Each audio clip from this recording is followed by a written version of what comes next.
Rilindja Demokratike Kombëtare deri në Kongresin e Rregullt të radhës do të drejtohet nga Vesel Mehmeti. Besimi është dhënë në kuvendin qendror të kësaj partie të mbajtur në Gostivar, ku dhe u zgjodh edhe kryesia e re.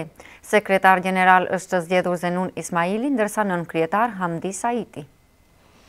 Rilindja Demokratike Kombëtare zgjodhi kryesinë e re partijake në kuvendin qendror të partisë që u mbajt në Gostivar. Të pranishëm ishin pjesa dërmuese antarëve të kuvendit dhe me aklamacion u zgjodh kryesia e re partijake.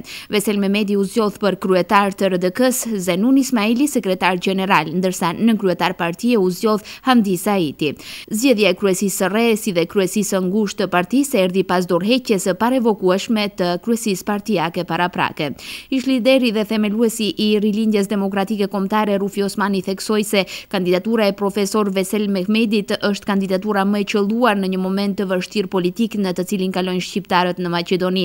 Në rrethana të këtilla, tha ai, duhen udhëheqjes ambicioz të përkushtuar, sy pa trembur dhe mendjendritur për t'i çuar përpara proceset politike dhe kombëtare.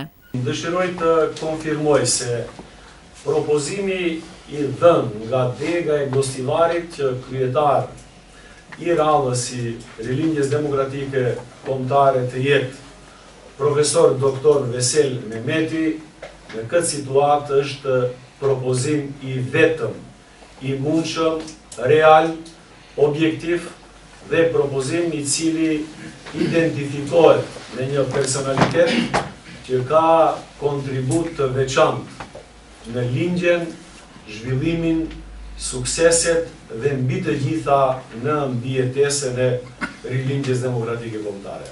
Dëshiroj me këtë rast të potencoj se falë kontributit të profesor Veselit në periudat të zymta, roli i tij ka qenë i jashtëzakonshëm. Kryetari sapo zgjedhur Vesel Mehmeti theksoi se në këtë kohë të vështirë për shqiptarët në Maqedoni kërkohet një përkushtim i madh në detyrën që më besohet. Ai garantoi se do të bëjë gjithçka në kuadër të potencialit të tij intelektual që ta kryejë këtë detyrë në dobi dhe në funksion të realizimit të objektivave të programit të Rilindjes Demokratike Kombëtare. Betohen në Zot, se kur nuk e kam dashur këtë pozicion. Përsërish betohen në Zot, se nuk do t'i iki asnjë përgjegjësi dhe bare që ju më vlerësoni. Thjesht për mua kjo është e bare e madhe dhe përgjegjësi e madhe. Nëse publikisht obligohemi të gjithë që të sakrifikojmë gjithçka nga trupi jon, mendja jon, shpirti jon, në mënyrë direkte, në mënyrë indirekte, unë besoj se do ta tejkalojmë këtë fazë që është një fazë shumë e vështirë. Jo vetëm për Rilindjen Demokratike Kombëtare, por është një fazë shumë e vështirë për popullin shqiptar në përgjithësi. Nëse shkojmë në rrugë të drejtë, na ndiqni.